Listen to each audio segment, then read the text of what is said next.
ایک بادشاہ کا دربار لگا ہوا تھا۔ چونکہ سردی کا دن تھا، اسی لیے بادشاہ کا دربار کھلے میدان میں ہی لگا ہوا تھا۔ سب خواص و عام صبح کی دھوپ میں بیٹھے تھے۔ بادشاہ کے تخت کے سامنے ایک میز تھی اور اس پر کچھ قیمتی اشیاء رکھی تھی۔ وزیر، مشیر اور امرا وغیرہ سب دربار میں بیٹھے تھے۔ بادشاہ کے خاندان کے دیگر افراد بھی موجود تھے۔ اسی وقت ایک شخص آیا اور دربار میں داخلے کی اجازت چاہی۔ اجازت مل گئی تو اس نے کہا، میرے پاس 2 اشیاء ہیں۔ میں ہر ملک کے بادشاہ کے پاس گیا ہوں اور اپنی اشیاء کو بادشاہ کے سامنے رکھتا ہوں۔ ہر کوئی فرق نہیں جان پاتا۔ تمام ہار چکے ہیں اور میں ہمیشہ کامرانوں کامیاب ہو کر لوٹتا ہوں۔ اب آپ کے ملک میں آیا ہوں۔ بادشاہ نے کہا، کیا اشیاء ہیں؟ تو اس نے دونوں اشیاء بادشاہ کے سامنے میز پر رکھ دیں۔ وہ دونوں اشیاء دکھنے میں بالکل ایک جیسی، جسامت یکساں، رنگت یکساں، چمک، گویا کہ یہ دونوں اشیاء ایک دوسرے کی نقل محسوس ہوتی تھی۔ بادشاہ نے کہا، یہ دونوں اشیاء تو بالکل ایک جیسی ہیں۔ تو اس شخص نے کہا، جی ہاں، دکھائی تو ایک سی ہی دیتی ہیں، لیکن ہیں مختلف۔ ان میں سے ایک ہے بہت قیمتی ہیرا اور ایک ہے شیشہ۔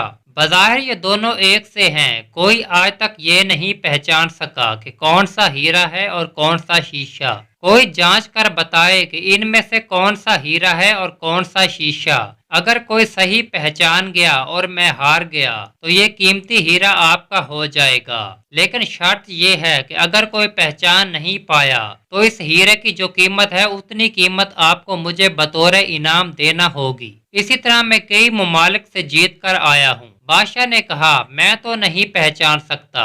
وزیر و مشیر بولے، ہم بھی جانچ نہیں سکتے کیونکہ دونوں بالکل ایک جیسے ہیں۔ سب کو گمان تھا کہ اب تو شکست ہی مقدر ہے، لیکن شکست پر انعام کا مسئلہ بھی نہیں تھا کیونکہ بادشاہ کے پاس بہت دولت تھی۔ بادشاہ کی عزت کا مسئلہ تھا کیونکہ تمام عالم میں یہ مشہور تھا کہ بادشاہ اور اس کی رعایا بہت ذہین ہے اور اس طرح ان کی سب کی ہوتی۔ کوئی شخص بھی پہچان نہیں پا رہا تھا۔